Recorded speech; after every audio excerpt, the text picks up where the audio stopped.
Hello everyone, welcome to Chetan Bharat learning. और आज हम इस वीडियो में करने वाले हैं फरवरी 2021 के मंथ में जो भी करंट अफेयर रहे थे उनकी कंपाइलेशन हम लोग आज पढ़ेंगे।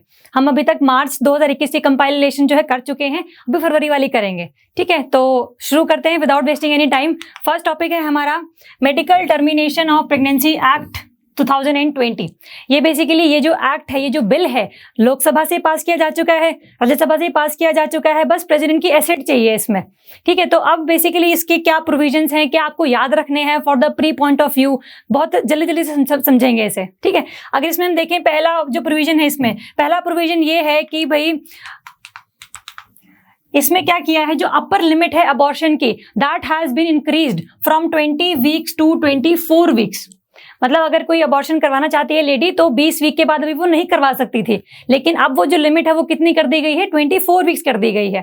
ठीक है, एक तो ये आपने ध्यान रखना है इसमें। दूसरा इसमें क्या है, they included special categories of women, जैसे भी कोई रेप सर्वाइवर्स है, इंसेस्ट के विक्टिम्स हैं, वो बेसिकली अगर चाहें तो 24 वीक्स के बाद भी जो है अबॉर्शन अडॉप्ट कर सकते हैं। तो वो इस बिल में पूरे उनको रिप्रोडक्टिव राइट्स दे दिए गए हैं ताकि किसी भी तरीके से डिस्क्रिमिनेशन ना फेस हो विमेन के द्वारा। ठीक है, नेक्स्ट इसमें अगर हम देखें, इसमें बोला गया है कि अगर 12 टू 20 वीक्स की प्रेगनेंसी है तो सिर्फ अबॉर्शन के लिए एक डॉक्टर की कंसल्टेशन की जरूरत है, और अगर 20 टू 24 वीक्स की प्रेगनेंसी है तब सिर्फ 2 डॉक्टर्स की कंसल्टेशन की जरूरत है, और उसके बाद you can abort the child. एक तो ये आपने ध्यान रखने हैं दोनों प्रोविजंस। और जो मैक्सिमम लिमिट है 24 वीक्स की, पहले 20 वीक्स थी, अब 24 वीक्स कर दी गई है। ठीक है, लेकिन अगर 24 वीक्स के बाद भी अबॉर्शन करवाना है अगर, तो किसकी हेल्प चाहिए होगी, then you should take the help of medical board. Medical board बनाया जाएगा हर स्टेट में, हर डिस्ट्रिक्ट में, जो ये बताएगा कि भाई क्या 24 वीक्स के बाद भी अबॉर्शन करवाया जा सकता है कि नहीं करवाया जा सकता है। ठीक है, तो 12 से 20 वीक्स तक आपका 1 डॉक्टर की कंसल्टेशन, 20 टू 24 वीक्स के बाद 2 डॉक्टर्स की कंसल्टेशन, और 24 वीक्स के बाद मेडिकल बोर्ड बेसिकली जो हर डिस्ट्रिक्ट में लगाया हुआ है उसकी कंसल्टेशन से you can abort the child. इस मेडिकल बोर्ड में बेसिकली क्या होंगे, गायनेकोलॉजिस्ट होंगे, रेडियोलॉजिस्ट होंगे, डॉक्टर्स होंगे, एनजीओज के वर्कर्स होंगे, एनजीओज के मेंबर्स होंगे। तो वो सब बेसिकली डिसाइड करेंगे कि भाई क्या अबॉर्शन करना जरूरी है कि नहीं जरूरी है। ठीक है, तो आपने 3 चीजें ध्यान रखनी है इस बिल में। ये अभी रिसेंटली बस पास हो जाएगा, अभी प्रेसिडेंट की एसेंट भी से मिल जाएगी, तो आपने ध्यान रखना है, पेपर में स्टेटमेंट्स आ जाए तो आपको सभी ये याद होने चाहिए। ठीक है, ये अमेंडमेंट किसमें किया है, amendment is in the medical termination of pregnancy act 1971। इस एक्ट में जो है अमेंडमेंट की गई है 2020 में।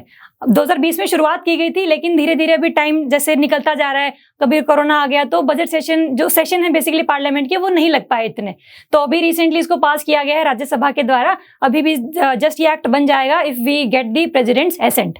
ठीक है, तो ये आपने ध्यान रखना है इस एक्ट में। नेक्स्ट है आपका स्वच्छ आइकॉनिक प्लेसेस। क्या तो ये न्यूज में रहा है फरवरी वाले महीने में, और क्या इसका बेसिक बैकग्राउंड है वो हम लोग देखेंगे। न्यूज में इसलिए रहा है क्योंकि मिनिस्ट्री ऑफ जल शक्ति ने क्या किया है, स्वच्छ आइकॉनिक स्वच्छ टूरिस्ट डेस्टिनेशन जो है, इसके अंतर्गत जो 12 साइट्स है, 12 साइट्स को इंक्लूड किया है इन द स्वच्छ आइकॉनिक प्लेसेस। ये बेसिकली नाम से ही क्लियर है, ऐसे प्लेसेस जहां पर बहुत ज्यादा टूरिज्म की प्रमोशन होती है, बहुत ज्यादा लोग जाते हैं वहां पर। तो जब ज्यादा लोग जाएंगे तो उनके रहने सहने के लिए एटीएम वगैरह, रोड, इंफ्रास्ट्रक्चर, ये सब कुछ भी अच्छा होना चाहिए। तो ऐसे टूरिस्ट डेस्टिनेशंस जहां पर लोग बहुत ज्यादा जाते हैं, वहां वाले एरियाज में बहुत अच्छी फैसिलिटीज प्रोवाइड करना, that is under the scheme of स्वच्छ आइकॉनिक प्लेसेस। ठीक है, और अभी रिसेंटली न्यूज में क्यों था, क्योंकि इसमें अभी 12 साइट्स इंक्लूड की गई हैं अंडर दी फेज 4।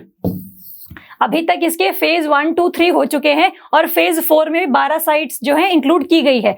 न्यूज में है ये 12 साइट्स, आपको पता होना चाहिए कौन कौन सी 12 साइट्स हैं। पेपर में क्वेश्चंस आते हैं कि भाई कंसीडर दी फॉलोइंग स्टेटमेंट्स, और बताओ इनमें से कौन सी अभी साइट फेज 4 के अंदर स्वच्छ आइकॉनिक प्लेसेस में इंक्लूड की गई है। तो आपको पता होना चाहिए वो 12 साइट्स कौन सी हैं। अगर हम देखें वो 12 साइट्स कौन सी हैं, तो पहली इसमें अजंता केव जो आपकी महाराष्ट्र में है, सांची स्तूपा मध्य प्रदेश वाला area, Kumbhalgarh fort Rajasthan, Jaisalmer fort Rajasthan, Ramdevra ये भी जैसलमेर में है, राजस्थान में है, गोलकोंडा फोर्ट हैदराबाद तेलंगाना स्टेट में, सन टेम्पल कोणार्क, उड़ीसा, बहुत फेमस है सारी की सारी साइट्स, तो आपको ये याद होनी चाहिए। नेक्स्ट अगर हम करें रॉक गार्डन, चंडीगढ़, हरियाणा वाले पेपर्स के लिए इंपॉर्टेंट है क्योंकि चंडीगढ़ इज द कैपिटल ना, तो अभी पूछेंगे कि भाई कौन सा रिसेंटली कौन सी साइट जो स्वच्छ आइकॉनिक प्लेसेस में ऐड की गई हरियाणा वाले एरिया से। तो रॉक गार्डन आपने ध्यान रखना है। डल लेक श्रीनगर में है, जम्मू कश्मीर में, वो इंक्लूड की गई है। बांके बिहारी टेम्पल मथुरा में है, उत्तर प्रदेश में है, वहां पर इसको इंक्लूड किया गया है इस प्लेसेस में। आगरा फोर्ट, आगरा का किला उत्तर प्रदेश में है, ये इंक्लूड किया गया है। और लास्ट में अगर हम देखें तो Kalighat temple in the West Bengal वाला एरिया। तो ये 12 साइट्स हैं जो आपको पता होनी चाहिए कि भाई ये 12 साइट्स अभी फेज 4 के अंदर स्वच्छ आइकॉनिक प्लेसेस में ऐड की गई हैं, क्योंकि ये न्यूज में रहेगा तो इसका बेसिक बैकग्राउंड भी आएगा, है ना। अगर हम बेसिक बैकग्राउंड देखें इसका तो क्या है, स्वच्छ आइकॉनिक प्लेसेस जो इनिशिएटिव है, it is the ministry of drinking water and sanitation. पहले ministry of drinking water and sanitation हुआ करता था, बट रिसेंटली अभी क्या कर दिया गया है, ministry of drinking water and sanitation plus ministry of water resources and Ganga rejuvenation, इन दोनों मिनिस्ट्रीज को मिला के क्या बना दी गई है, जल शक्ति मिनिस्ट्री बना दी गई है। तो अभी बेसिकली ये मिनिस्ट्री की बजाय ना लिख के हम क्या करेंगे, it is like a department of जल शक्ति मिनिस्ट्री। तो शुरुआत जब की थी तब तो मिनिस्ट्री ही था ना, तो it was an initiative of the ministry of drinking water and sanitation under the स्वच्छ भारत मिशन, स्वच्छ भारत मिशन रूरल। ठीक है, तो बेसिकली ये जो पूरा की पूरी स्कीम है that was an initiative of the ministry of drinking water and sanitation. अभी जल शक्ति मिनिस्ट्री हो चुकी है, तभी अभी फेज 4 जो है जल शक्ति मिनिस्ट्री ने लॉन्च किया था, तो आपको ध्यान रखना अब डिपार्टमेंट बन चुका है ये वाला मिनिस्ट्री। अगर हम देखें वही एम है, एम क्या है, सभी जगहों को सुंदर बनाना है ताकि ज्यादा से ज्यादा टूरिज्म प्रमोट किया जा सके। नेक्स्ट अगर हम देखें इम्प्लीमेंटेशन, इस स्कीम की इम्प्लीमेंटेशन कौन करता है, इनिशिएटिव तो है ये मिनिस्ट्री ऑफ जल शक्ति का, लेकिन इम्प्लीमेंटेशन 3 मिनिस्ट्रीज आपने ध्यान रखना है, 3 ministries, urban development, ministry of culture and ministry of tourism. देखो तीनों ही चीजें इंपॉर्टेंट है कि भाई अगर आप प्रमोट करो किसी साइट को तो टूरिज्म मिनिस्ट्री भी तो आएगी, क्योंकि अल्टीमेटली प्रोजेक्ट तो टूरिस्ट डेस्टिनेशन का ही है, तो मिनिस्ट्री ऑफ टूरिज्म आएगी, मिनिस्ट्री ऑफ कल्चर आएगी। क्योंकि हमने देखा जितनी 12 साइट्स हम लोगों ने अभी देखी, तो हमें पता है कि भाई कुछ ना कुछ कल्चर का जो पार्ट है वो इन साइट से जुड़ा हुआ है, तो मिनिस्ट्री ऑफ कल्चर भी आएगा। और लास्ट में जिन एरियाज में वो एस्टैब्लिश्ड है अर्बन एरियाज में, तो वहां पर भी क्या है, मिनिस्ट्री ऑफ अर्बन डेवलपमेंट का भी काम है कि भाई रोड्स बनवाए, म्युनिसिपल कॉर्पोरेशन का काम है कि पूरे के पूरे इंफ्रास्ट्रक्चर प्रोवाइड करे सभी टूरिस्ट को। तो ये 3 मिनिस्ट्रीज का आपका इनिशिएटिव है, इंप्लीमेंट इसको ये करते हैं। इनिशिएटिव अलग चीज है और इंप्लीमेंटेशन अलग चीज है। इनिशिएटिव मिनिस्ट्री ऑफ जल शक्ति का है, लेकिन जो इंप्लीमेंटेशन जो मिनिस्ट्रीज हैं they are 3, urban development, culture and tourism. तो आपने ध्यान रखना है कि 12 साइट्स ध्यान रखनी है, थोड़ा सा बेसिक बैकग्राउंड के भी, स्कीम को लॉन्च कौन करता है, इंप्लीमेंट कौन करता है, इसको देख लेना। पेपर में जैसे भी क्वेश्चन आएगा उसके हिसाब से आपको टैकल हो जाएगी वो चीज। ठीक है, चलो नेक्स्ट चलते हैं। New chief for this national commission for schedule caste, important है क्योंकि अभी रिसेंटली ही विजय सांपला जो हैं इसके नए चीफ चुने गए हैं। ये तो है करंट की न्यूज। अगर हम हल्का सा पीछे वाली साइड देखें कि भाई what do you mean by the national commission for the schedule cast, तो आपको इतना पता है कि भाई ये जो कमीशन है नाम से ही क्लियर है कि जितने भी शेड्यूल कास्ट पीपल हैं इंडिया में which had faced the historical injustice, उनके साथ बहुत ज्यादा अन्याय हुआ है या फिर उनको इतनी अपॉर्चुनिटीज नहीं मिली हैं फॉर देयर ग्रोथ, तो ऐसे लोगों के सुनने के लिए there was a commission, national commission for the schedule caste. ये सारे के सारे क्या काम करते हैं, कोई भी अगर पर्सन को कोई दिक्कत है कि भाई अब मेरे साथ ये अन्याय कर रहा है, मुझे ये इशू आ रहा है, तो ये बेसिकली इस कमीशन के पास सीधा जाते हैं और अपनी जो है रिपोर्ट बताते हैं कि भाई मेरे साथ ऐसा ऐसा हुआ है। तब अल्टीमेट जो डिसीजन है that is taken by the NCSC। साथ में अगर गवर्नमेंट को कोई भी स्कीम लॉन्च करनी है for the well development of the schedule caste people in India, तो सबसे पहले रिकमेंडेशन किससे मांगेंगे, वो NCSC से वो मांगेंगे रिकमेंडेशन कि बताओ कि आपके क्या विचार है एक्चुअली कि क्या हमें ये स्कीम इंप्लीमेंट करनी चाहिए या नहीं करनी चाहिए, या फिर किसी और मॉडिफाइड तरीके से हमें इंप्लीमेंट करनी चाहिए। ठीक है, तो ये ध्यान रखना आप थोड़ा सा। अगर हम और देखें तो इसमें ये 2 अमेंडमेंट्स इंपॉर्टेंट हैं। एक तो आपका 65th अमेंडमेंट 1990 वाला, जिसमें सबसे पहले क्या आया था, national commission for schedule caste and schedule tribe. Schedule caste और शेड्यूल ट्राइब के लिए एक ही बॉडी बनाई गई थी by the 65th amendment by amending the article 338। 338 article को अमेंड किया था, मतलब चेंज किया था, उसमें कुछ मॉडिफिकेशंस लेकर आई गई थी। और उसके बाद क्या आया था, इसमें national commission for schedule caste and schedule tribe को हम लोगों ने इस्टेब्लिश किया था। लेकिन 65 था ये तो, लेकिन धीरे धीरे हमें क्या पता लगा कि भाई शेड्यूल कास्ट की प्रॉब्लम्स अलग हैं, शेड्यूल ट्राइब्स की प्रॉब्लम अलग है, तो दोनों के लिए अलग कमीशंस भी होनी चाहिए, है ना। तो नेशनल कमीशन हम लोगों ने रिप्लेस कब कर दिए, बाय दी आपका 338 आर्टिकल में हम लोगों ने 338A आर्टिकल भी जोड़ दिया after the 89th amendment. 89th amendment जो है आपकी 2003 वाली, इसमें क्या किया गया, national commission of schedule caste को अलग कर दिया गया, national commission of schedule tribe को अलग कर दिया गया। तो अब 338 में है national commission for schedule caste, 338A में है national commission for scheduled tribes. ठीक बात है। तो ये है आपका 89th अमेंडमेंट। आपने दोनों अमेंडमेंट्स ध्यान रखनी है इस ऑर्गेनाइजेशन के रिगार्डिंग, 65 1990 एंड 89th 2003। और 2004 फरवरी बेसिकली जो है 2004 फरवरी को बेसिकली रूल्स बना दिए गए थे कि भाई हाँ, अब आपके काम ये है और आपके काम ये है, तो अलग रहिए दोनों के दोनों। तो 2004 में बेसिकली इंप्लीमेंट कर दिया गया था ये अमेंडमेंट। पेपर में क्वेश्चन आए हुए हैं कि भाई कौन से साल में इन दोनों ऑर्गेनाइजेशन के काम जो है वो बाइफरकेट कर दिए गए थे, डिवाइड कर दिए गए थे। तो आपको ध्यान रखना है 89th अमेंडमेंट 2003 में तो ये पास हुई थी ये चीज, और 2004 में जाकर अल्टीमेटली ये बाइफरकेट हो गई थी। ठीक है। और इसका नया कमीशन का जो चीफ है वो कौन चुना गया है, विजय सांपला। पेपर में क्वेश्चन आते हैं एसएससी लेवल और ये हरियाणा और स्टेट लेवल के रिगार्डिंग, तो याद रखना विजय सांपला जो है नए चीफ बने हैं इसके। नेक्स्ट देखते हैं, जियो स्पेशियल डेटा पॉलिसी लिबरलाइज्ड। नाम से ही क्लियर है वैसे तो, जियो स्पेशियल डेटा का मतलब क्या होता है कि भाई कोई भी एरिया में क्या चीज है ये आपको कौन बताएगा। जैसे हम गूगल मैप्स का यूज करते हैं कि भाई यहाँ पर मैकडॉनल्ड्स है, यहाँ पर ये रोड जा रही है, यहाँ पर बर्गर किंग है, तो अगर हमें ये कैसे पता है, that is the geospatial data, कि जो आपकी ज्योग्राफी है, बेसिकली आपका जो एरिया है उसमें क्या क्या चीजें प्रेजेंस है, उसका जो डेटा है that is geospatial data. ये न्यूज में इसलिए है क्योंकि पहले जो गवर्नमेंट एजेंसीज थी उन्हीं का डोमिनेशन बना हुआ था कि ओनली दे कैन सर्वे और they can map the services, कि भाई कौन सी जगह कहां पर है, ये सारा का सारा जो मैपिंग होगी वो कौन करेगा, या तो गवर्नमेंट ऑफ इंडिया करेगी या फिर गवर्नमेंट ऑफ इंडिया के द्वारा चलाई गई एजेंसीज करेंगी। लेकिन इस पॉलिसी में जब इसको लिबरलाइज कर दिया गया है तो अब प्राइवेट प्लेयर्स को भी सर्वे करने के लिए, मैपिंग करने के लिए किसी भी तरीके के प्रायर लाइसेंस की जरूरत नहीं है। अगर मैं जाऊं, अगर मैंने बोला कि भाई मैं मैप करना चाहती हूं, मैं सर्वे करना चाहती हूं पूरे एरियाज का, तो मुझे प्रायर अप्रूवल की जरूरत ही नहीं है, मुझे सिर्फ बताना है कि मैं ऐसा करने जा रही हूं। ठीक है। तो ये लिबरलाइज की गई है जिसमें प्राइवेट सेक्टर को भी थोड़ा सा डीरेगुलेट किया गया है कि प्राइवेट अप्रूवल के चक्कर में क्या बहुत डिले हो जाती थी चीजें, जिससे नई कंपनीज आने के लिए भी हिचकिचाती थी। तो अल्टीमेटली ये जो सेक्टर था वो बहुत ज्यादा डोमिनेटेड था बाय द गवर्नमेंट एजेंसीज। लेकिन अब क्या है, प्राइवेट प्लेयर्स भी आना शुरू हो चुके हैं जिनको काफी ज्यादा फैसिलिटेट किया जाए, काफी ज्यादा प्रमोट किया जाएगा चीजों को करने के लिए। ठीक है। चलो नेक्स्ट है आपका, अच्छा एक और चीज में हम देखते हैं कि जो इंडियन एंटिटीज हैं, खास करके जो इंडियन सिटीजन्स हैं या फिर इंडिया में रहने वाले लोग हैं, उनको तो कोई भी अप्रूवल की जरूरत नहीं है।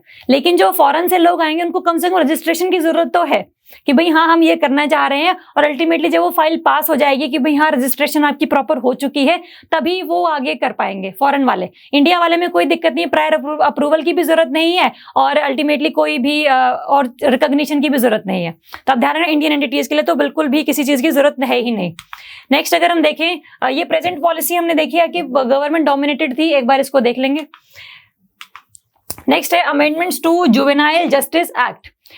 जुवेनाइल जस्टिस एक्ट बेसिकली कौन सा है, 2015 का एक्ट है, जिसके अंतर्गत किसी भी चिल्ड्रन को अडल्ट माना जाएगा या फिर चाइल्ड माना जाएगा 16 to 18 ईयर का, कि 16 से 18 ईयर के बीच में जो बच्चा है अगर उसने कोई क्राइम किया है तो on the basis of that crime ही is to be considered as an child और एज एन अडल्ट। ये सब कुछ किस में लिखा हुआ है, जुवेनाइल जस्टिस एक्ट 2015 में लिखा हुआ है। तो इसमें बेसिकली चिल्ड्रन के रिगार्डिंग, चाइल्ड केयर इंस्टीट्यूशंस के रिगार्डिंग काफी ज्यादा चीजें प्रमोट की जाती हैं। तो अल्टीमेटली इसमें जो अमेंडमेंट किया गया है, अमेंडमेंट देखते हैं कि बेसिकली है क्या। अमेंडमेंट है कि भाई आप जो डिस्ट्रिक्ट मजिस्ट्रेट हैं वो अडॉप्शन के ऑर्डर जो है फॉलो करेंगे, मतलब प्रोवाइड करेंगे।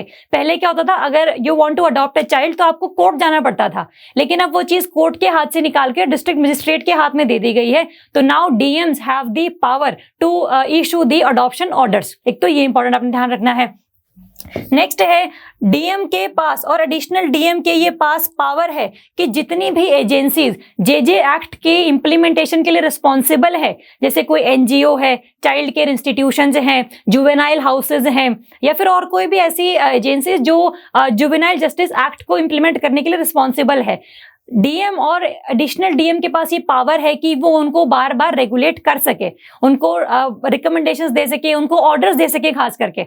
ठीक है, तो सेकंड आपको ये ध्यान रखना है। और बेसिकली क्रक्स इसका आपने ये निकालना है कि जो डीएम है, डिस्ट्रिक्ट मजिस्ट्रेट है, उसको काफी ज्यादा पावर्स दे दी गई हैं to have the regulation over the child care institutions, over the child protection units, और जो भी एनजीओ आपके एरिया में लगा हुआ है उसके रिगार्डिंग सारी जो पावर्स हैं that are now in the hands of district magistrate. ठीक है, अगर डिस्ट्रिक्ट मजिस्ट्रेट चाहे, अगर आप एनजीओ लगाने के लिए उत्सुक हैं कि भाई मुझे एनजीओ एस्टैब्लिश करना है, तो उससे पहले आपका जो बैकग्राउंड चेक है वो कौन कर सकता है? डिस्ट्रिक्ट मजिस्ट्रेट कर सकता है। Now it is in the law. तो अगर आपको कोई एनजीओ खोलना है तो पहले अपना बैकग्राउंड ठीक करना पड़ेगा, उसके बाद ही आप you can open the NGOs. तो बेसिकली इसमें यही लिखा हुआ है कि डिस्ट्रिक्ट मजिस्ट्रेट की जो पावर्स है they have been increased to a very higher level. ठीक है, यही है इसमें सारा कि अगर कोई करना चाहते हैं तो फिर आपका बेसिकली बैकग्राउंड चेक होगा, ये सब कुछ इसमें ये लिखा हुआ है। ठीक है, चलो नेक्स्ट देखते हैं। UP assembly passes the bill on conversion.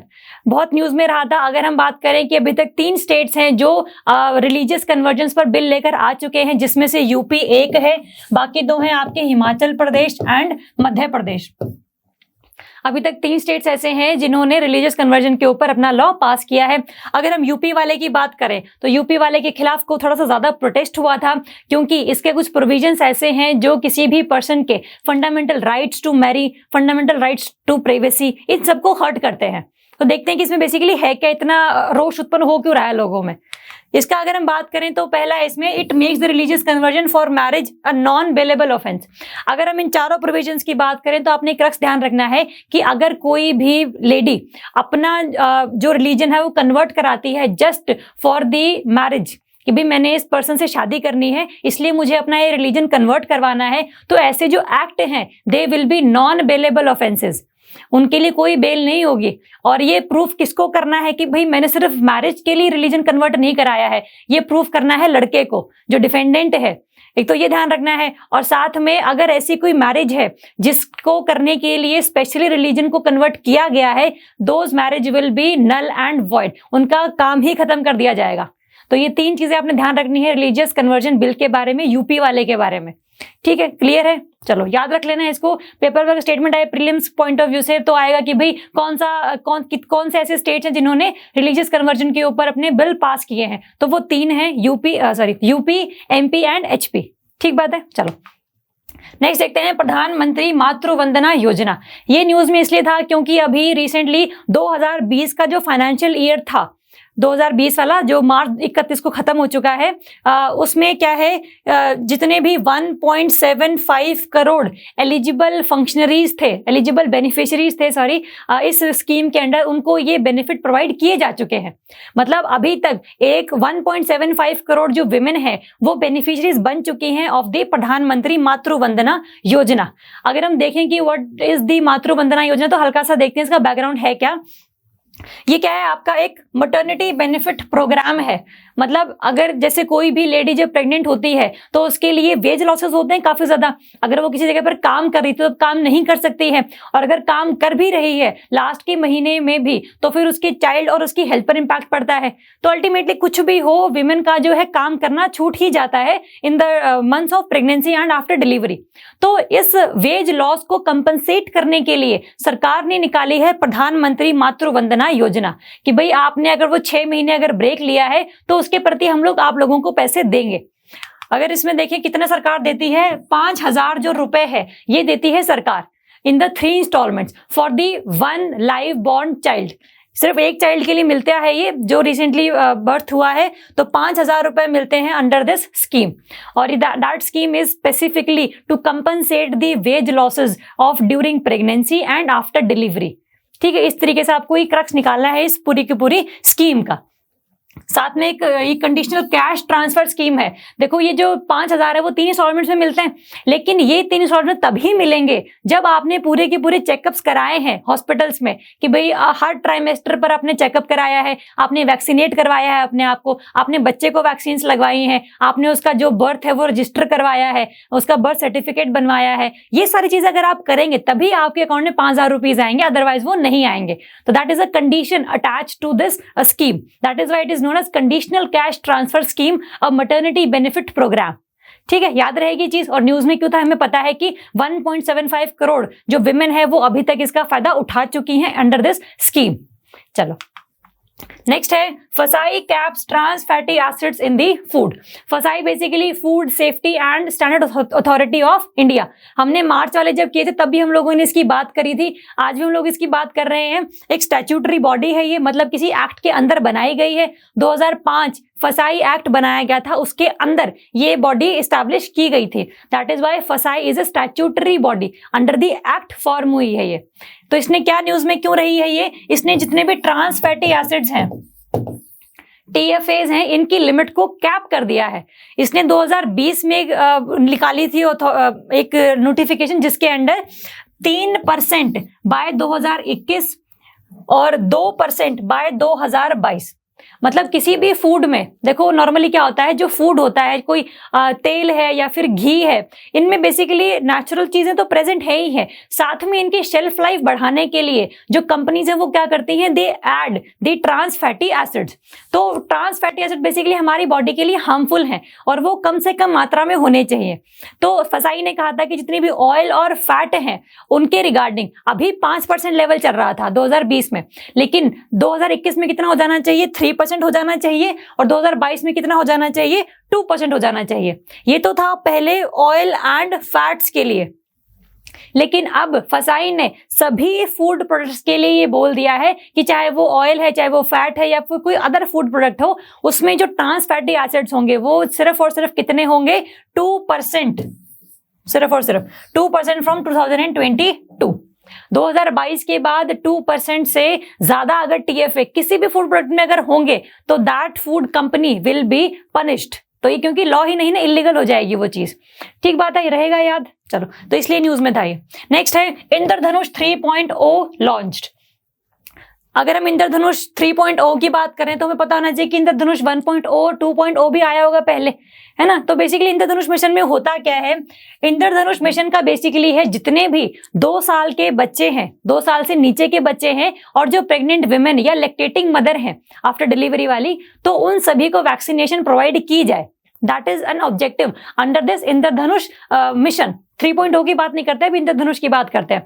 तो ये बेसिकली क्या है, आपका इम्यूनाइजेशन प्रोग्राम है जिसमें आप 2 साल से कम के बच्चों को और प्रेग्नेंट वुमेन और लैक्टेटिंग मदर्स को इम्यूनाइजेशन प्रोवाइड करवाते हो अगेंस्ट दी 12 डिजीजेस। वो 12 डिजीजेस कौन सी आपने ध्यान रखना है, these are the 12 diseases. Diphtheria, whooping cough जिसको हम लोग परटूसिस भी बोलते हैं, diphtheria, whooping cough, tetanus, polio, tuberculosis TB, hepatitis B, meningitis and pneumonia, influenza type B, Japanese encephalitis, rotavirus, pneumococcal conjugate vaccine and measles rubella.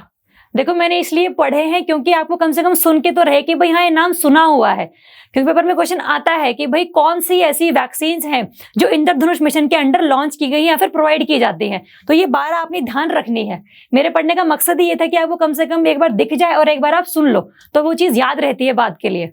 ठीक है, तो ये 12 आपने ध्यान रखनी है। तो ये एक बेसिकली वो मिशन है जिसमें सभी को हम वैक्सीनेशन प्रोवाइड करवाते हैं। और ये न्यूज में इसलिए क्योंकि 3.0 लॉन्च किया गया है, क्योंकि कोविड के चलते हुए कई सारे जो चिल्ड्रन हैं, कई सारी जो विमेन है, they were not able to get the vaccine. तो उन सबको दोबारा से वैक्सीनेट करवाने के लिए ये एक बहुत ज्यादा फास्ट लेवल पर ये प्रोग्राम चलाया गया है 3.0 वाला, जिसमें हम लोग जितने भी पीपल रह गए थे कोरोना की वजह से उन सभी को हम लोग वैक्सीनेट करेंगे। क्लियर इनफ, ठीक है। चलो, और जो ये इंद्रधनुष मिशन है ये 2014 में लॉन्च किया गया था, जिसका जो 1.0 था, धीरे धीरे 2017 में 2.0 आया और 2021 में आपका 3.0 आया है। ठीक है, चलो नेक्स्ट है, आपने डिजीजेस देख ली हैं। नेक्स्ट है corruption perception index, important index है। देखेंगे इंडिया का रैंक क्या है, कौन रिलीज करता है और क्या क्या चीजें इसमें बताई गई हैं।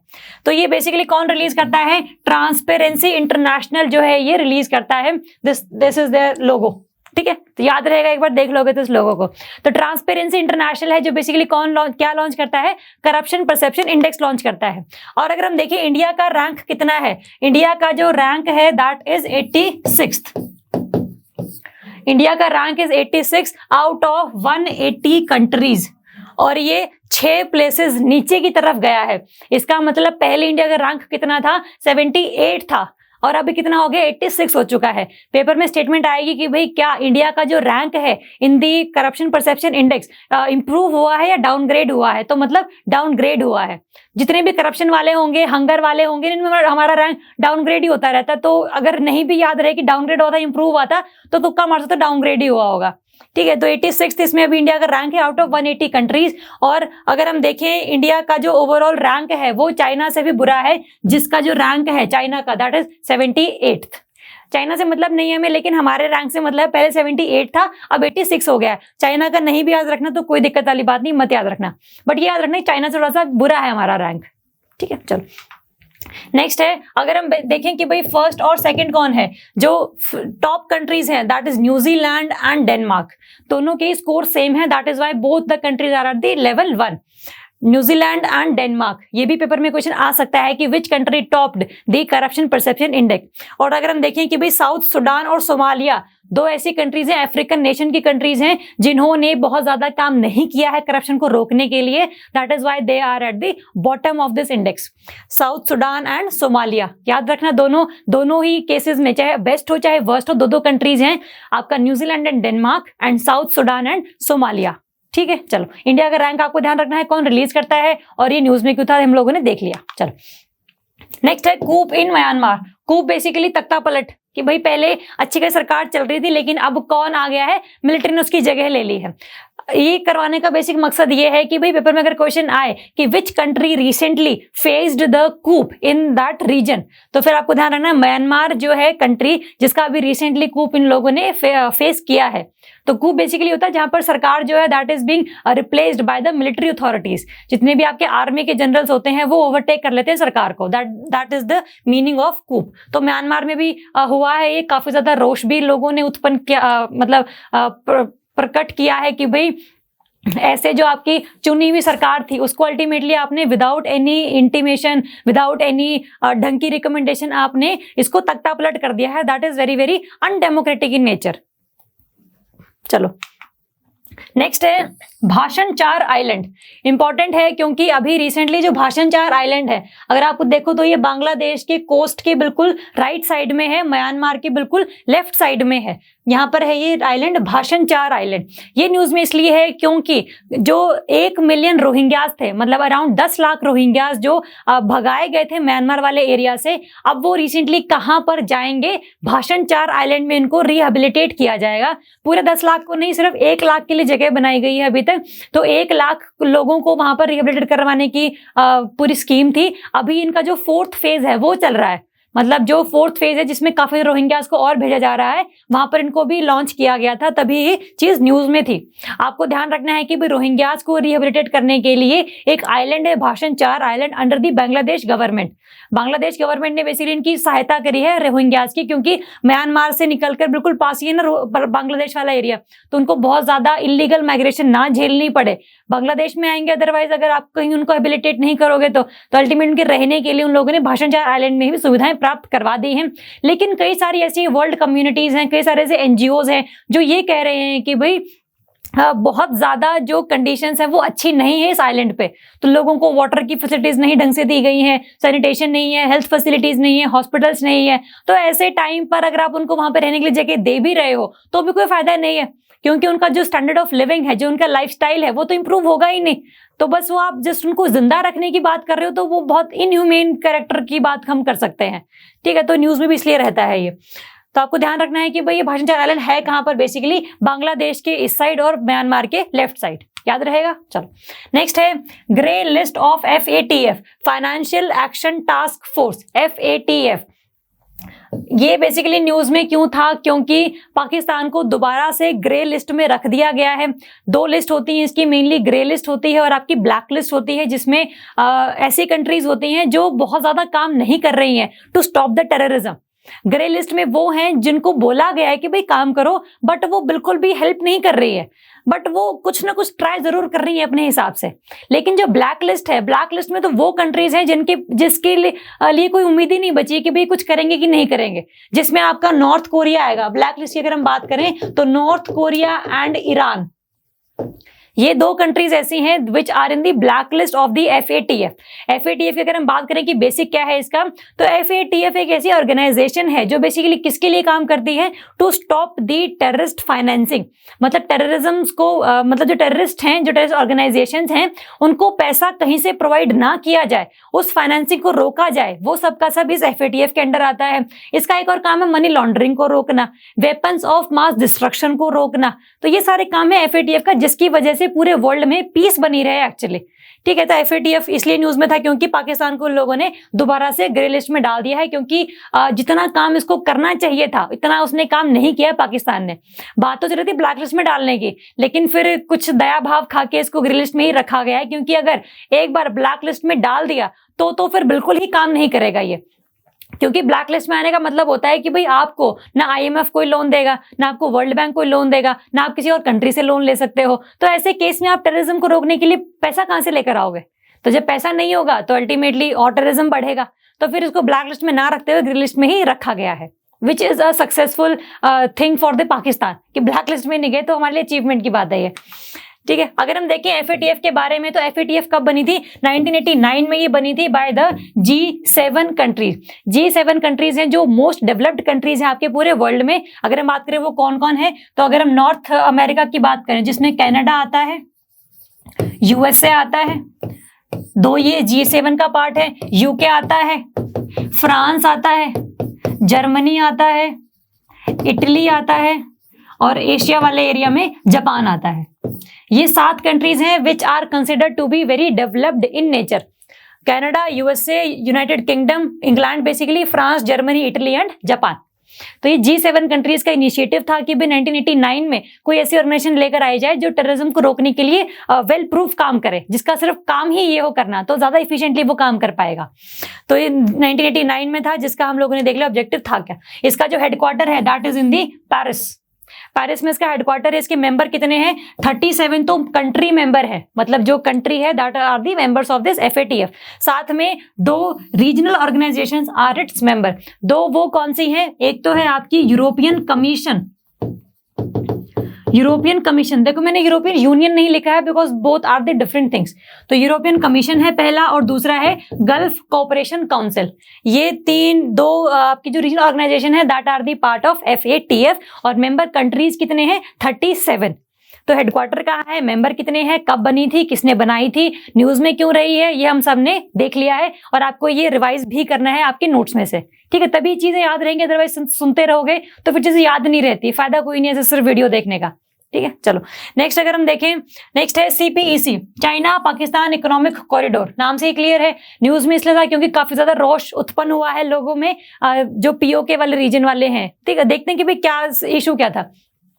अगर हम देखें CPEC है क्या, देखो it is a kind of economic corridor. अगर हम इसके नाम में ही जाएं तो इकोनॉमिक कॉरिडोर का मतलब क्या होता है? कॉरिडोर इज एन एरिया जो आपका हाईवे से अटैच्ड है, पूरा हाईवे है, रेलवे लाइंस है, आपके पाइप लाइंस है अंडरग्राउंड, ये सारी चीजें जो है पूरे के पूरे एरिया में इस्टेब्लिश की जाती हैं ताकि ट्रेड अच्छे से हो सके, ट्रूप की मूवमेंट मतलब फौज की जो मूवमेंट है वो अच्छे से हो सके। तो दैट इज दी पूरा area is called as economic corridor. मतलब इस एरिया के आसपास जो ये पूरा एरिया है that will be developed economically, industries लगाई जाएंगी, लोगों को एम्प्लॉयमेंट जनरेट की जाएगी, ये सब चीजें जो हैं वो इस कॉरिडोर के अराउंड देखी जाएंगी। अगर हम CPEC की बात करें तो इसके 2 आपने टर्मिनल ध्यान रखने की, भी कहां से लेकर कहां तक है ये है आपका चाइना में there is a region Kashgar. Kashgar is a region in the China. China का बिल्कुल जिंजियांग प्रोविंस है, वेस्टर्न प्रोविंस जिंजियांग, है ना। सारे ही नाम सेम जैसे होते हैं इनके, लेकिन थोड़ा ध्यान रख लेना। जिंजियांग प्रोविंस है, वेस्टर्न प्रोविंस है, काशगर जगह है, और ये जाता है अल्टीमेटली पाकिस्तान के ग्वादर पोर्ट तक। ग्वादर इज एन एरिया जहां पर इन लोगों ने पोर्ट बनाया हुआ है। तो बेसिकली ये पूरा का पूरा जो एरिया है that is China Pakistan economic corridor. अगर आप ध्यान से देखो तो ये जो पूरा का पूरा निकल रहा है यहाँ से, देखो यहाँ से ये आपका पीओके नजर आ रहा है, that is Pakistan occupied Kashmir. तो इंडिया कहता है ये हमारा, पाकिस्तान कहता है ये हमारा है। तो अल्टीमेटली रॉश इस चीज पे है कि ये जो सीपीईसी है that is passing through the POK region, और इंडिया ये कहता है कि भाई ये रीजन मेरा है, मेरे एरिया से आपने हाईवे बनाने से पहले, रेलवे लाइन बनाने से पहले, पाइपलाइन डालने से पहले मुझसे पूछा क्यों नहीं? क्योंकि ये तो रीजन मेरा है, मेरी टेरिटरी है ये तो इस वजह से काफी ज्यादा जो है डिस्टर्बेंस चलती रहती है इस चीज को लेके। लेकिन आपको ध्यान रखना है this is the around 3000 kilometre का जो एरिया है ये डेवलप किया जा रहा है by the China. China basically बहुत सस्ते रेटों पर लोन देता है पाकिस्तान गवर्नमेंट को, जो अल्टीमेटली इसके लिए काम करते हैं। तो बहुत ज्यादा चाइना अपनी प्रेजेंस बनाने के चक्कर में पाकिस्तान को लोन देता है, पीओके से ये निकल रहा है, दैट इज व्हाई इंडिया में काफी ज्यादा प्रोटेस्ट होता है इस चीज पे। ठीक है, चलो तो न्यूज में हमने देख लिया किस वजह से था। नेक्स्ट है Japan protest after the 2 Chinese coast guard ship enter islands in the East China Sea. देखो एक तो ध्यान रखना है कि भाई ईस्ट चाइना सी की हम बात कर रहे हैं। हमने मार्च वाले में किया था साउथ चाइना सी की बात, जिसमें हम लोगों ने देखा था कि भाई चाइना ने under the 9 dash line South China Sea का 90% जो पार्ट था वो आपस में अपने आप में कब्जा कर लिया था। अभी हम बात कर रहे हैं ईस्ट चाइना सी की। ध्यान रखना दोनों ही अलग अलग चीजें हैं। साउथ चाइना सी में आपने देखा था 2 आइलैंड थे जो इंपॉर्टेंट थे, पैरासेल आइलैंड इंपॉर्टेंट था और स्प्रेटले आइलैंड इंपॉर्टेंट था। अगर आपने वो वीडियो देखी होगी तो आपको वो रिविजन कभी मैं करवा रही हूँ। ठीक है, अगर हम इसकी बात करें ईस्ट चाइना सी की, तो अभी आपको ध्यान रखना है इसमें आइलैंड का सेनकाकू आइलैंड, सेनकाकू आइलैंड कह लो या फिर आपका दियायू आइलैंड कह लो। सेनकाकू इनको जापानीज कहते हैं और दियायू इनको चाइनीज कहते हैं। दोनों ही कहते हैं कि हमारे आइलैंड्स हैं, अभी जापान के पास हैं। बेसिकली जापान को एडमिनिस्टर करता है, जो भी चीजें करनी होती हैं जापान करता है, बट चाइना जो है वो कहता है कि ये मेरा एरिया है, मेरा आइलैंड है, मैं इस पर क्लेम करता हूँ। तो इस वजह से क्या काफी ज्यादा आपस में इनकी कॉन्फ्लिक्ट चलते रहते हैं। तो ये न्यूज में क्यों था? क्योंकि चाइना ने बेसिकली अभी कुछ अपने कोस्ट गार्ड शिप भेजा था इस एरिया में थोड़ा पेट्रोलिंग करने के लिए, कि देख कर आओ कि बेसिकली चल क्या रहा है वहां पे। तो फिर जापान ने प्रोटेस्ट किया था कि भाई जो ईस्ट चाइना सी है, जो सेनकाकू आइलैंड्स है, ये मेरा एरिया है, दैट इज एडमिनिस्ट्रेटेड बाय मी। तो आपकी जो कोस्ट गार्ड शिप्स हैं वो एंटर नहीं कर सकती यहाँ पे। तो आपको एंटर करवाने से पहले हमसे परमिशन लेनी चाहिए, अदरवाइज कोई फायदा नहीं है ऐसे कॉन्फ्लिक्ट बढ़ाने का। तो आपको ध्यान रखना है सेनकाकू और दियायू जो आइलैंड्स है, सेनकाकू इनको कहते हैं जापानीज में और दियायू इनको कहते हैं चाइनीज में। ये है आपके ईस्ट चाइना सी में, जिस पर कॉन्फ्लिक्ट किसमें है? जापान और चाइना में। ठीक है, रहेगा यार, न्यूज में हमने देख लिया। चलो नेक्स्ट अगर हम देखें इंटरनेशनल एनर्जी एजेंसी, ये न्यूज में इसलिए था क्योंकि अभी रिसेंटली इसने एक रिपोर्ट रिलीज करी है, दैट इज इंडिया का एनर्जी आउटलुक रिपोर्ट 2021। ये तो इंडिया के केस में है, अदरवाइज जो जनरल रिपोर्ट है आपकी एनर्जी आउटलुक रिपोर्ट EOR, ये भी जो है IEA ही रिलीज करता है, इंटरनेशनल एनर्जी एजेंसी ही रिलीज करती है। इंडिया हर एक कंट्री के पर्टिकुलर भी ये रिलीज करती रहती है, तो इंडिया वाली अभी आई थी तो इसलिए न्यूज में रही थी। इसका अगर हम देखें कि भाई क्या चीज है, क्या इसने रिकमेंडेशंस दी हैं, तो हम देखते हैं कि भाई इसने ये बोला है कि जो इंडिया में एनर्जी कंजम्पशन है, मतलब इलेक्ट्रिसिटी की बात कर लो, विंड एनर्जी, सोलर एनर्जी, इसका बेसिकली जो कंजम्पशन है, जितना लोग कंज्यूम करते हैं, ये बहुत ज्यादा रेट से बढ़ रहा है because population of India is increasing. और धीरे धीरे क्या होगा, यूरोपियन यूनियन जो है अभी 3rd लार्जेस्ट एनर्जी कंज्यूमर है, उसको इंडिया बहुत जल्दी 2030 तक रिप्लेस करने वाला है। मतलब 2030 के बाद India would be the 3rd largest energy consumer in the world. Energy consumption का मतलब है जितना आप इलेक्ट्रिसिटी में यूज करते हैं। ठीक है, तो इस तरीके से ध्यान रख लेना। नेक्स्ट अगर हम बात करें इसने और क्या बोला है हमें, इसने ये बोला है कि जो इंडिया है ना, जो है जितने भी ऑयल है, पेट्रोल है, डीजल है, ये सारा इंपोर्ट करता है ज्यादातर। चाइना सबसे ज्यादा इंपोर्ट करता है, but India is the at the 2nd number जो ऑयल को इंपोर्ट करता है। अभी इंडिया इंपोर्ट्स दी 76%। अगर हमने 100 लीटर चाहिए पूरे इंडिया के लिए, तो 76% जो वो कहाँ से लेकर आते हैं, हम लोग इंपोर्ट करवाते हैं। और इसने ये कहा है कि 76% तो अभी है, लेकिन 2030 तक ये 90% होने वाला है और 2040 तक ये 92% होने वाला है। मतलब IEA ने बोला है कि जैसे अगर ऐसे ही चलता रहा तो ultimately India will have to import all the oil needs that it demanded. ठीक है, तो अभी 76% जो है 76% जो पेट्रोल है, जो डीजल है, जो क्रूड ऑयल है, that is being imported by India. 2030 तक ये 90% हो जाएगा और 2040 तक ये 92% हो जाएगा। That is the recommendation, that is the suggestion by the IEA। ठीक है, चलो नेक्स्ट अगर हम देखें IEA का है क्या, बेसिकली क्या चीज है। 1974 में ये बनी थी, 1974 में ये बनी थी और इसके जो as per the framework of OECD। OECD is basically organisation for economic cooperation and development. OECD countries basically वो कंट्रीज हैं जो बहुत ज्यादा डेवलप्ड हैं इन नेचर, खास करके यूरोप वाले एरिया में। ठीक है, तो OECD के फ्रेमवर्क पर ये IEA बनी थी। इसका भी हेडक्वार्टर कहाँ पर है, इसका हेडक्वार्टर है पेरिस में। FATF का भी पेरिस में था और आपका IEA का भी पेरिस में है। FATF 1989 में बनी थी G7 कंट्रीज के द्वारा और ये जो आपकी IEA है 1974 में बनी है by the some countries, but G7 नहीं है वो, काफी 30 कंट्रीज थी, उसको हम याद नहीं रखेंगे। अभी अगर हम बात करें IEA के मेंबर्स की, IEA में टोटल अभी आपके 37 मेंबर्स हैं। ठीक है, IEA में 37 मेंबर्स हैं। नेक्स्ट अगर हम बात करें 37 है आपके OECD के, OECD है 37 मेंबर्स और जो IEA है that have the 30 members at present. क्योंकि थोड़ी सी कंफ्यूजन इसमें इसलिए होती है क्योंकि अगर आपको IEA का पार्ट बनना है, if you want to become the member of IEA then you also have to be the part of OECD। अगर आप OECD के मेंबर नहीं हो तो you can not become the member of IEA। तो OECD के 37 हैं और आपके जो IEA उसके 30 हैं। India is not the member of IEA and OECD as well. India किसी का मेंबर है नहीं। इंडिया क्या है, India is the associate member. India is the associate member of IEA। Associate member का मतलब होता है इट कैन नॉट वोट। आप मीटिंग से पार्टिसिपेट कर सकते हैं, कोई दिक्कत नहीं है, आ जाओ, खाना पीना खा के जाओ, लेकिन आप वोट नहीं कर सकते। जो भी डिसीजन हम लोग लेंगे that is being implemented by the voting ना, लेकिन आप वोट नहीं कर सकते। You are just an associate member. तो India is an associate member of IEA। International Energy Agency 1974 में ये बनी थी। चलो नेक्स्ट अगर हम देखें WTO की हेड, सबसे पहली बात तो ये है कि पहली अफ्रीकन लेडी है जो इसकी हेड बनी है WTO की। इनका नाम अपने ध्यान रखना है क्योंकि रिसेंटली न्यूज में काफी रहा था, तो पेपर में आने के चांसेस इसके बहुत ज्यादा है, तो इनका नाम ध्यान रख लेना। नाइजीरिया की है ये नगोजी ओकोंजो-इवेला। नगोंजी और ओकोंजो भी याद कर लोगे तो कोई दिक्कत नहीं है, एक बार देखने से याद हो जाएगी चीज, क्योंकि थोड़ी लैंग्वेज हमारे रिगार्डिंग नहीं है ना, तो आपको नाम याद रखने में दिक्कत हो सकती है, बट देख के तो कम से कम याद आ ही जाएगा। तो एक बार अगर आपने पढ़ा होगा, रिवाइज किया होगा, तो आपको ये चीज याद रह जाएगी।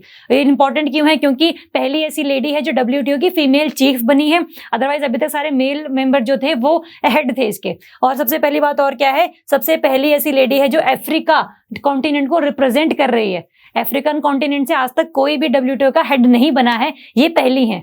ठीक है, चलो नेक्स्ट है important schemes in the latest union budget. फरवरी में ये पेश किया गया था बजट, तो कुछ इसके माइन्यूट्स हैं, कुछ इसकी चीजें हैं जो हम लोगों ने देखनी है।